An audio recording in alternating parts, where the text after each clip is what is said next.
Leitura dos Atos dos Apóstolos.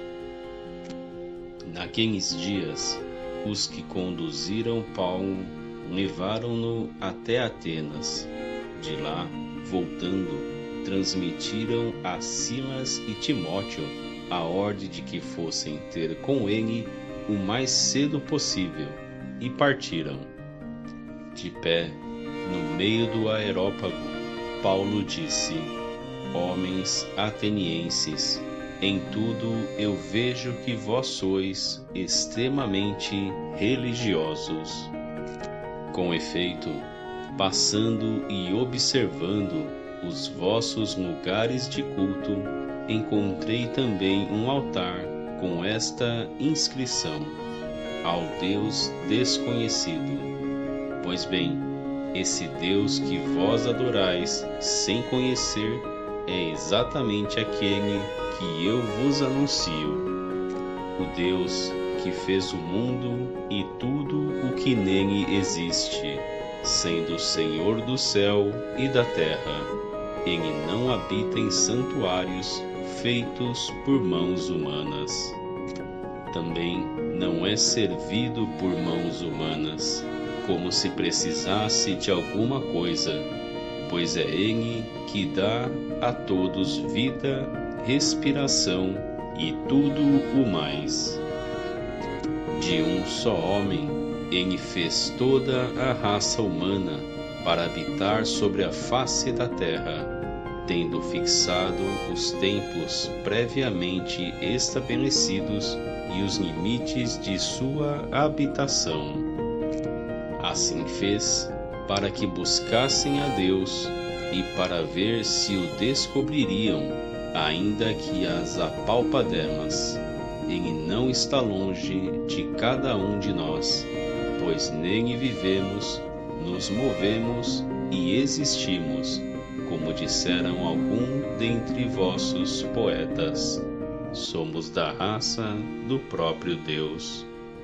Sendo, portanto, da raça de Deus, não devemos pensar que a divindade seja semelhante a ouro, prata ou pedra, trabalhados pela arte e imaginação do homem.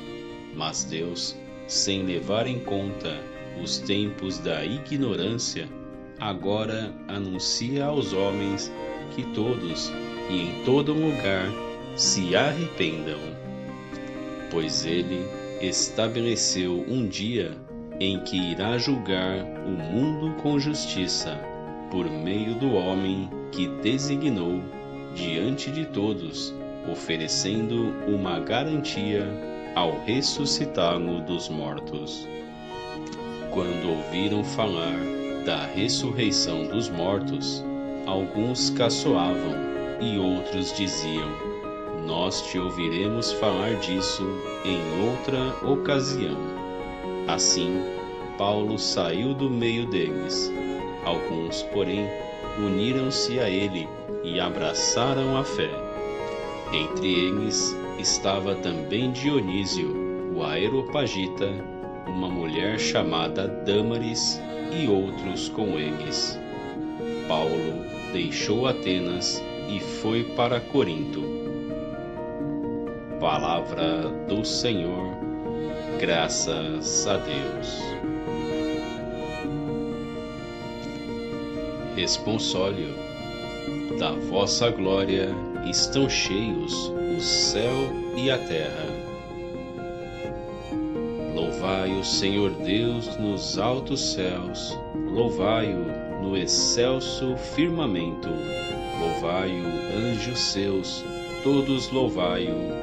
Louvai-o, legiões celestiais. Reis da terra, povos todos, bendizei-o, e vós, príncipes e todos os juízes, e vós, jovens, e vós, moças e rapazes, anciãos e criancinhas, bendizei-o. Louvem o nome do Senhor, louvem-no todos, porque somente o seu nome é excelso. A majestade e o esplendor de sua glória ultrapassam em grandeza o céu e a terra. Ele exaltou seu povo eleito em poderio. Ele é um motivo de louvor para os seus santos. É um hino para os filhos de Israel, este povo que ele ama e lhe pertence. Proclamação do Evangelho de Jesus Cristo segundo São João. Naquele tempo, disse Jesus aos seus discípulos: Tenho ainda muitas coisas a dizer-vos, mas não sois capazes de as compreender agora.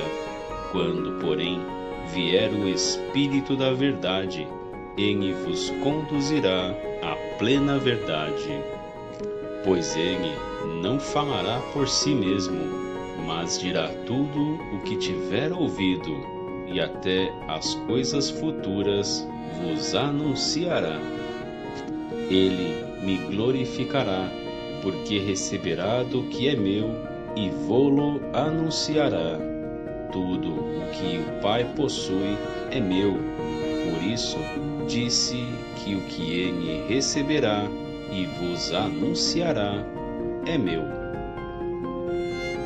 Palavra da salvação. Glória a vós, Senhor. A reflexão é retirada do Catecismo da Igreja Católica. O Espírito da Verdade vos guiará para a verdade plena. Ninguém conhece o que há em Deus, senão o Espírito de Deus. Ora, o seu Espírito, que o revela, faz-nos conhecer a Cristo, o seu Verbo, a sua palavra viva, mas não se diz a si próprio. Aquele que falou pelos profetas faz-nos ouvir a palavra do Pai. Mas a ele não o ouvimos, só o conhecemos no movimento em que ele nos revela o Verbo e nos dispõe a acolhê-lo na fé. O Espírito de verdade que nos revela Cristo não fala de si próprio.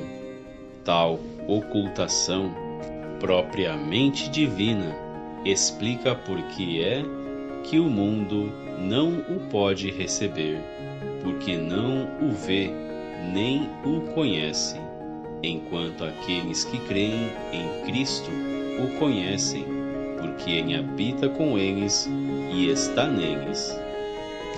A Igreja, comunhão viva na fé dos apóstolos, que ela transmite, é o lugar do nosso conhecimento do Espírito Santo nas Escrituras, que ele inspirou na tradição de que os padres da Igreja são testemunhas sempre atuais no magistério da Igreja a que ele assiste, na liturgia sacramental, através das suas palavras e dos seus símbolos, em que o Espírito Santo nos põe em comunhão com Cristo, na oração em que ele intercede por nós, nos carismas e ministérios pelos quais a Igreja é edificada, nos sinais de vida apostólica e missionária, no testemunho dos santos, nos quais ele manifesta a sua santidade e continua a obra da salvação.